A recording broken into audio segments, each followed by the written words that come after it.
This episode isn't for entertainment, it's to open your heart, because there are stories we men never tell and wounds that aren't visible but bleed every day. Today we're going to talk about parenthood when it's mixed with pain, abandonment and guilt, but also with hope. I know a man who has 3 daughters. One is 30, one is 22, and the youngest is just 5. All 3 represent a different stage in his life, his fall, and his redemption. This man was addicted to drugs and alcohol from a young age. He was a father, but he was physically present only sometimes, and emotionally, he was never there. He just didn't know how. One night drunk, he argued with the mother of his daughters and offered her money to leave.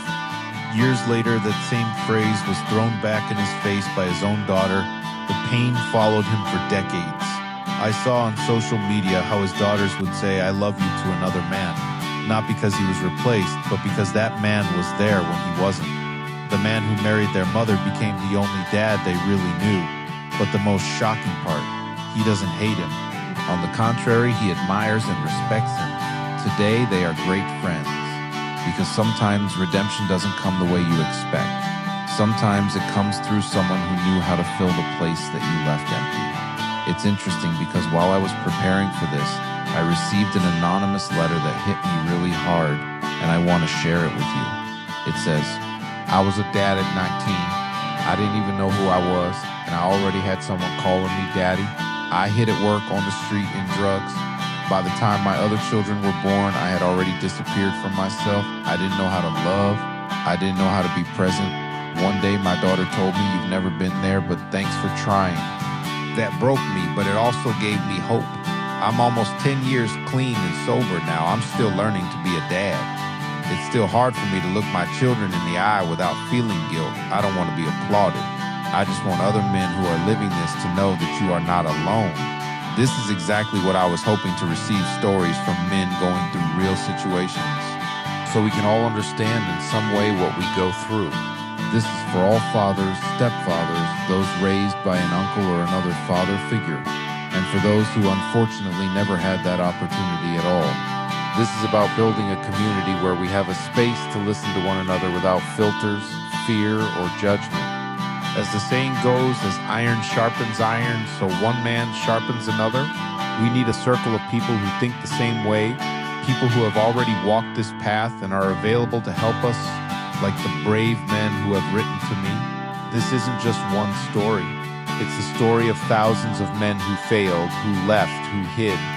Some because they never had an example, others because the pain overcame them, and some who simply didn't know what to do.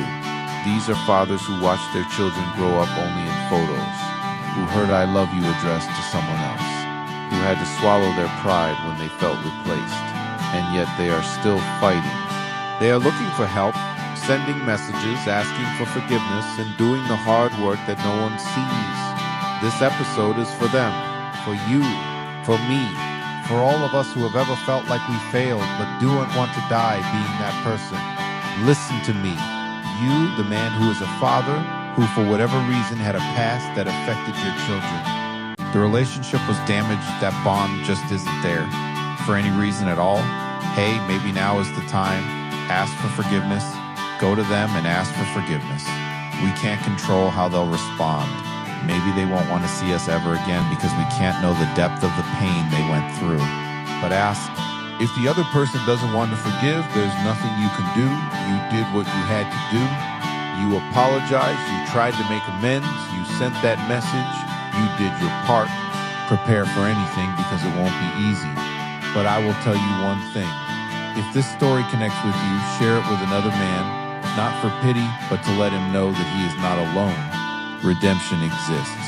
The relationship with your children can heal, but first you have to talk about it.